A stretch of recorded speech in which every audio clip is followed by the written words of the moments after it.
So I said, like, men, go to the bathroom, And Corey was Which like, is what in the world are you bizarre. talking about?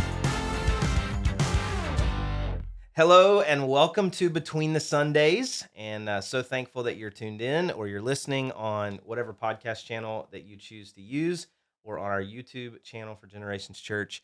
This is just a show that we use a couple times a month to extend the conversation, continue the experience between the Sundays, and to talk about the things that are happening, the things that are coming up, but also just to extend the things that we've been discussing on Sundays. And so honored today to have a full house. So Let's go. we're starting with my wife, Corey. Yes. Then we've got Pastor Trevor, Pastor Aaron. And so excited to have all of you guys here. In our structure, this is our executive leadership team. The way that we're structured, we have a ministry leadership team, and then we have administrative support staff. And so thankful for you guys and the role that you play in our church and the role that you have played over the course of our church, the history of our church. But I thought we would just start today by talking a little bit about this past Sunday. It was Mother's Day. And to start, before we even get into like the Sunday and really before we get into anything related to like the ministry specific things, I'd love just to hear you guys talk a little bit about your moms. So I'm going to start with you guys. So Pastor Aaron, maybe what you love most about your mom, the greatest lesson you've learned from your mom, and then we'll just kind of work our way around the table. I think first. Huh? I'm glad you're first. the greatest lesson will be I feel like I got to answer for that, but I think the greatest thing about my mom is her love for family.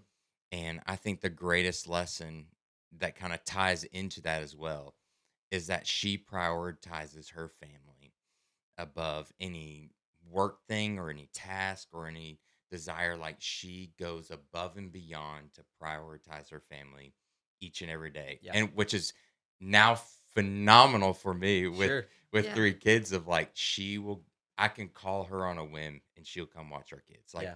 she'll come over to our house. She'll help us out. Like, and so like her ability to deal with the chaos of 4 kids of us growing up, but then also for the, I believe 8 grandkids right now Yeah. to be as involved and prioritize us is just very inspiring. That's great. It inspires me to prioritize my family above all. So That's great. Great job, Pam. yeah, great job, man. Yeah, thanks, Pastor Pam. Trevor?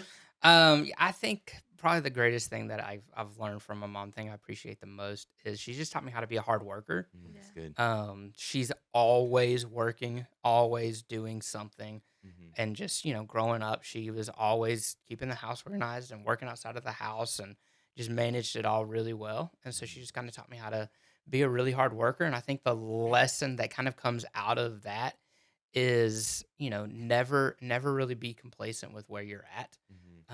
Always jump in, always be willing to help out. And so, I go home and just jump in and help how I can, because that was just what was modeled for me. It's great. Growing up by my mom. It's great. I love it. Corey, what about for you? All Your right, mom. old Cindy. Let's go, Oh, Cindy. Cindy. Mom was a single mom of 3. Yeah. But man, she's tough. She's Yeah. tough as nails.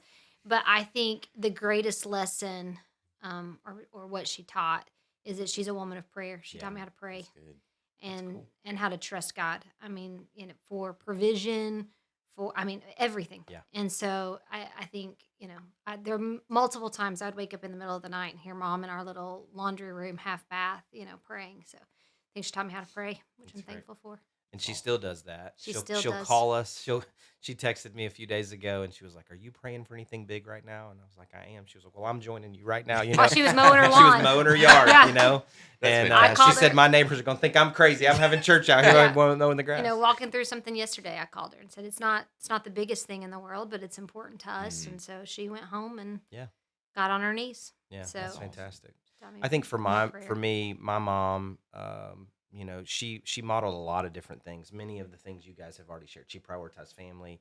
She was a hard worker. She did a lot of things. Even she was working part-time and went full-time just to help provide extra income for the things that we needed. And then eventually for college and things to try to help set us up, for success. And so I'm thankful for that.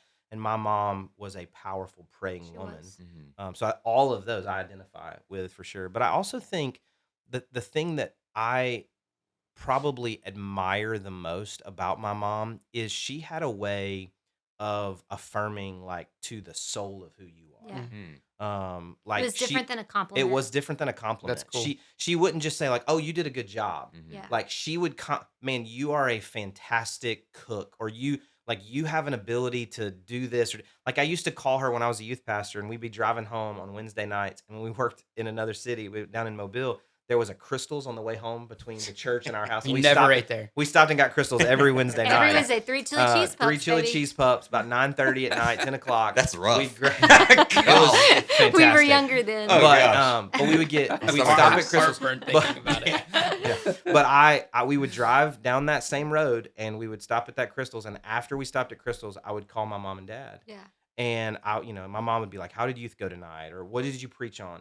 And I would just kind of lay out like, "Oh, I preached on this story or whatever," and then she would say something to the effect of, "Man, you have a way of making the Bible come alive." That's Yeah. cool. Or I've never thought about that in scripture before. Now, maybe she was a good liar. I don't know, but the fact that like she always made you feel like that she affirmed like the not just what you did with your hands, but like who you were and your As a identity person. and characteristics. Absolutely. So And, she was the OG of the affirmation She stage. Affirmation was. Station. That's where it Y'all came can from. quit. Yeah, they make fun of me because of Affirmation Station, which we'll have to unpack another time. But I do think the reason that I posted about her the other day on Saturday night for Mother's Day, she passed away in 2011, and I just posted like this is the 14th Mother's Day because she passed away Yeah. just before Mother's Day that year.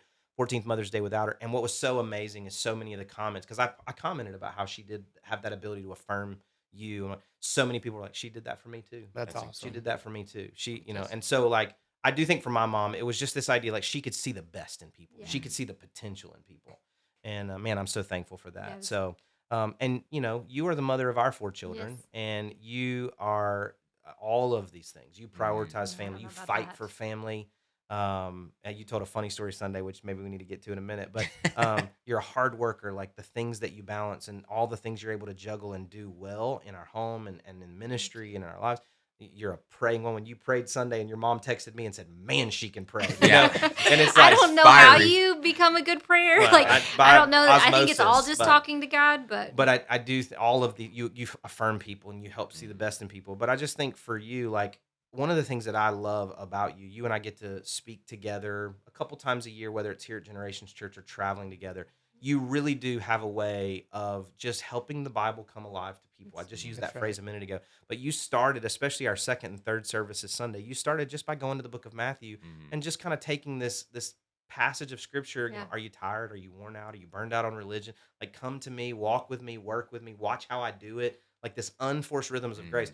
And that's so much you were speaking that over the women and the mothers of our church, but that so epitomizes who you are, that you just kind of Thank you. walk with the Lord, and then you take his word and you just kind of drop it in our laps. And we're like, oh yeah, I can do this. I can do this. But I would love just for you, just maybe not necessarily the message. We'll talk about that in a second. Just kind of what did Sunday look like? What did we try to accomplish in Sunday? And Yeah. what we were able to do for the moms in the church? yeah, Mother's Day is always a hard day because it's a celebratory day. Mhm. But for a lot of people in the room, it's not. Mhm. You've lost your mom. Right. There's people that have walked through infertility.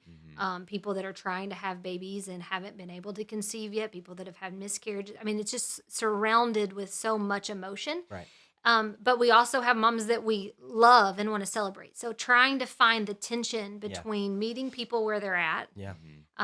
meeting women where they're at, but also celebrating the people in the room that are worthy of celebration. That's always a tricky thing, and you Sure. always feel the weight of it, I think, on days like that. And so I think Sundays was really wanting to accomplish, like, wherever you find yourself on this journey of motherhood, we can go to God's word and find people that can relate to you right where you're at, and that you see God at work in the midst of all of it. Mm. And so, whether it was infertility, you saw the miraculous of God. Mhm. If it was, lacking strength, you saw where God became the strength and brought laughter into their life, joy into who they are. If it was overwhelmed and felt like they couldn't do it on their own, you look at the story of Mary, and I mean, it was miraculous in and of Sure. itself, the Mhm. conception, but then just this overwhelming sense of how in the world am I going to do this? Yet you saw like the divine strength of God Yeah. in that process, and the Holy Spirit and all of the things. So I think wherever you find yourself in this journey of motherhood or the desire to be motherhood, you can see God in it all, at work in it all, That's cool. and his provision in it all. And so I think Sunday was really just trying to say, wherever you find yourself, if you need a God, like if you're grieving, God is ever present. Mm. If you've walked the road of infertility, God is the God of miraculous. Mhm. If you're That's good. just exhausted, He's the God that'll give you strength. So just trying to find wherever you find yourself that Good. God is there. I love it. I love it. We did some fun things Sunday. We had like a flower stand in the Yeah, lobby. build your own And bouquets. build your own bouquets. And so we had a ton of that, which was so fun just to kind of watch ladies and to, even see some men or some kids that were putting together flowers to go and hand their mom. That was Yeah. fun.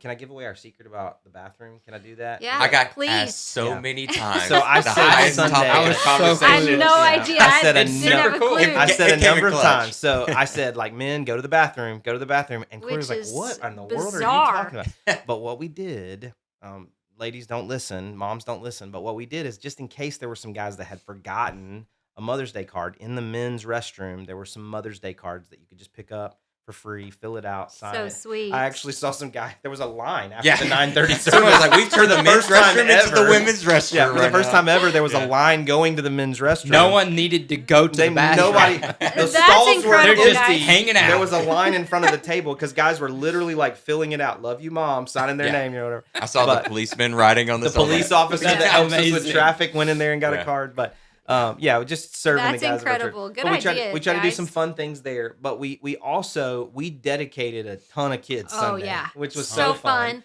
Two of which Yeah, we dedicated Pastor you're Trevor. the Yeah. twins that Yeah. you and Lauren just recently welcomed into your family. Yeah. We also had a set of 7 twins at weeks. 11 at the 11 o'clock service. Yeah. So Have you um, ever done twins at all? No. No. And then you had two. two we and had one. two Yeah. That's sets of- crazy. Yeah, it was fantastic. Wow. But my favorite part is I held every child Yeah. across both services, and none of them cried. Yeah. Now, Parker kind of that's what I said. We He got kind a of little got we got a squirmy. little squirmy. I think I handed him off before we got to that point. But for the most part, he didn't make a scene. He was fine. Yeah, he was Mike we had almost some. got ripped off. My mic did get almost ripped off. I think it got bent a little bit out of shape, but it's fine. I thought we had a couple kids in the 11 o'clock that were going to like crowd surf. Yeah. Like I thought we were a just couple gonna- older Woo! brothers. Yeah, for sure.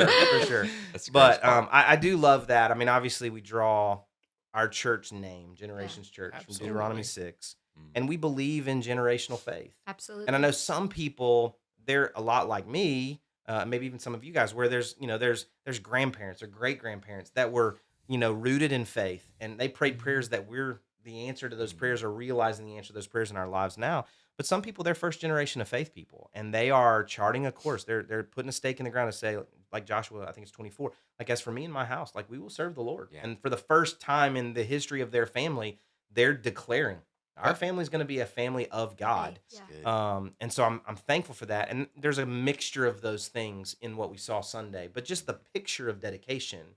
Obviously, we don't believe that dedication saves that child. It's as much a dedication of the family and, Yeah. and the church Absolutely. family. Yeah. But it is an acknowledgement by each individual family that, like, hey, this child is a blessing from God, Yeah. and we give this child to Yeah. God, and And we we will even- raise them with open hands to release them towards the plans Yeah. of God. And for we their life. even looked at Hannah on Sunday, who Yeah. dedicated. Yeah, that's right. Brought Yeah, Samuel back to the Samuel temple. back to the temple. And Yeah. so, And I just think for the picture of that was just such a beautiful picture. yeah, I agree. You had grandparents and aunts and uncles and friends that were standing there, honoring the mom and dad and siblings that were standing on stage to dedicate those children. And I was so thankful for that picture on Mother's Day Yeah, of, so of sweet. these families saying, like, hey, we're doing this generational faith thing. Mhm. We're people of faith, and we want our children to grow up as people of faith. And then for our church family to dedicate ourselves to say, hey, we're surrounding families like this, moms and dads, through our G Kids ministry, Generation Youth. We're going to support the next generation of faith. Absolutely. And I'm thankful for that. One of the things that we talked about Sunday, and then I want to pivot off Sunday and look ahead a little bit. But one of the things we talked about that I think is important for us to keep in mind is the parents that they invested in their kids. Their kids are a little older now. They're teenagers or beyond, young adults or adults. And maybe they did the very best that they could, but their kids are not, or now their adult children perhaps, are not people of faith. They're not in the church. They're not in a relationship with Jesus Christ. And we looked at Proverbs chapter 22, verse 6. It says, train up a child in the way he should go, and when he's old, he won't depart from it. And we really unpacked this idea that the word depart there in the original text is translated over 300 times in the Old Testament, but this idea that they can't get rid of what you've put in them. Mhm. whatever you've trained in them. They may be able to walk away from it. That's but right. They can't may get be able to rid of kind of it. take Yeah. their own path, but Yeah. even at the end of that path, they can't get rid of what What you've you put in placed their heart. Absolutely. And we That's good. talked about the story of the prodigal son that, like, man, he said to the father the equivalent of, you Yeah. are dead to me. I just want my inheritance from you and I'm out. But he found himself in the pig pen, and there was a moment of realization that says, like, man, what am I doing? Yeah. Yeah. I need to go back home.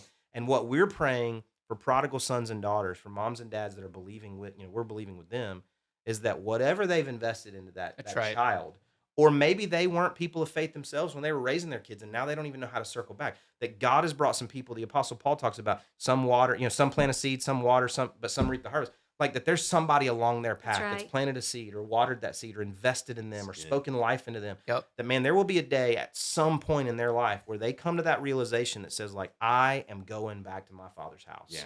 And man, we're praying and believing with that. So if that's you, Absolutely. I'm gonna take a second here. Like, if that's you, like, and you've got kids that are apart from faith, or they're even apart from you, like, just know we are praying for them. We pray for prodigals all the time, and we're believing that God is going to do a work in their heart. And if you've invested things in them, that God's going to see those things come to pass in their life. That's right. And maybe you didn't, but somebody else along their way, even that you may not know, that's done that. We're believing that God can do a miraculous work Yeah. and bring them back home, not just to your house, Amen. but to the house of faith. That's I right. Pastor believe Jamie. that. So I'm thankful for that. I'm about to preach, take an offering. I'm gonna Yeah. do something here.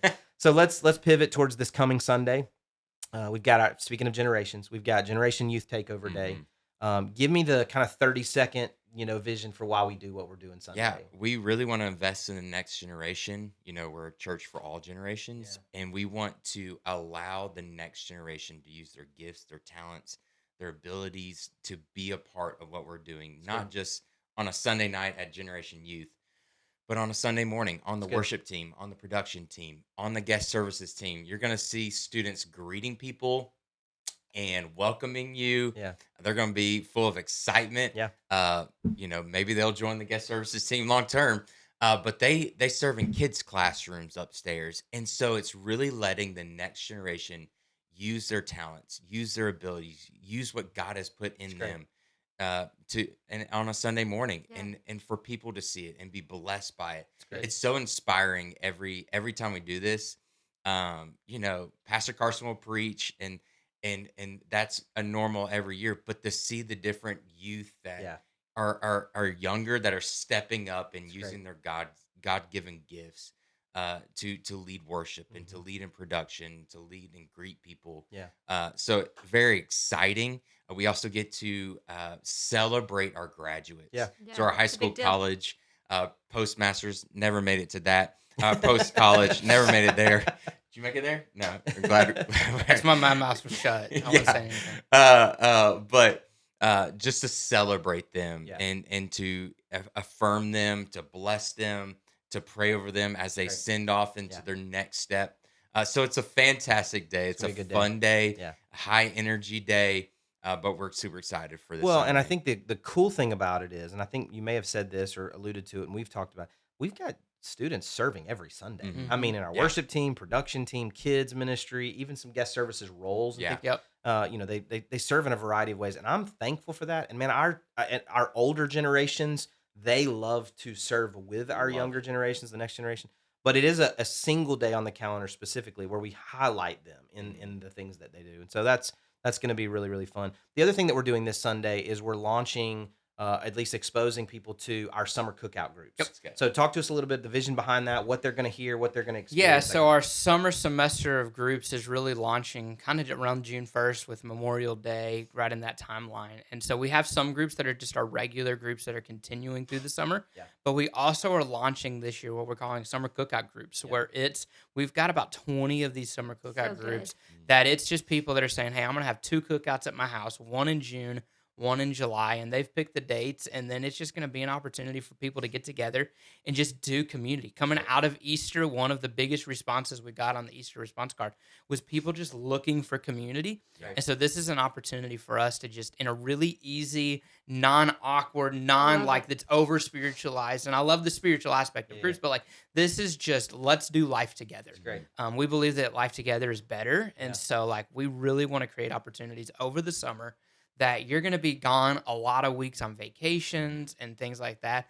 But just finding 2 days, Yeah. one in June, one in July, to just say, I want to commit to community and bring your kids if you've got kids. Great. Most of our groups are like, yeah, families are welcome. Mhm. 3 or 4 of our groups, I'm not going to say their names. You got to figure it out. Like they've got pools. Yeah. And so like, it's just going to be a We're gonna ton of find fun those. Yeah. to hang out. I'll be at those groups. Yeah. And so, but it's just going to be a lot of fun all summer long great. Yeah. of people getting into community together. So we're going to have hot dogs this Sunday. We've got a Okay. big grill going to be set up. We're just going to be giving Do a out little hot dogs. cookout to launch Little our Yeah. cookout, group. the I love launch it. I love Such a cookout great groups. idea. And Yeah. so it's going to be a lot of fun Sunday Mhm. in conjunction with the youth. And so just Yeah. a lot of energy, a lot of great. buzz. And then just the Sounds hope great. is that people will go to the website, go to the Church Center app, and just search through these groups and find a family that you like. They look like people I want to hang out with. Yeah. And just connect to that group awesome. and Yeah, do so you community could this you could summer. pick a group based on like demographic or ages. You could pick a group based on location, like hey, they're in Yep. Ball Ground or Canton or Holly Springs, Mhm. or just the days that they're already listed that work Absolutely. for Yeah. you. So Yeah. I do think that's going to be an awesome opportunity for our church family to get connected this summer, and then coming out of that, even more and more people launching into community through our groups in the fall, which Yep. will be Absolutely. exciting. That's going to be the other things we've got coming up this summer. We've got youth camps. I looked today; there are currently 82 students and leaders registered to go to That's our 3 summer awesome. camps, which is crazy. And so, but that's going to be great. So 3 weeks of summer camp. So like if you got a kid that wants to go to camp, middle school, high school, or grade school, it's not too late. But we're running out of time, so Yeah, get them and shameless registered. plug, me and you met at youth camp. We met at youth camp at 13. Trevor and Lauren met at Me youth and my camp. wife met at youth camp. Unbelievable. I mean, I can't say Aaron? very We well. didn't meet at youth No, camp. no, We met you at can't. church. Met at church. You met at church. So go to church, go to youth camp. You Yeah. never know who you're going to meet. No, yeah. So we love Every youth parent's camp. pulling their kid. They're like, out. okay, I'm not now we have sending them to 18 camp. people going to camp. Everybody else is out. But going to camp, and then we have Vacation Bible School Mhm. in July, which is always a great week of ministry and just families in our church. But I'm excited about this summer of ministry and what's going to be taking place. We still got a couple more weeks here in May. But I'm excited. We're gonna do a sermon series all summer long. We'll take a halftime cut for Communicator Sunday, which we can talk about next time. But through the majority of June and July, we're gonna look at the book of Philippians, It's gonna be great. which I'm One of my excited favorite about. books. Yeah, one of my favorite books too. So we're gonna take some time to really dig into the book of Philippians and what the Lord has for us there. So a lot of great things happening. Mhm. I'm excited, and I hope you are too. And so if you're a part of our church family, we'll see you Sunday and the next few Sundays. If you're not a part of our church family, hopefully you join us online. Or if you're in the area, come and be a part of what God's doing here at Generations Church. Yeah. But thanks for being a part of Between the Sundays. Until next time, we'll see you soon. God Bye-bye. bless.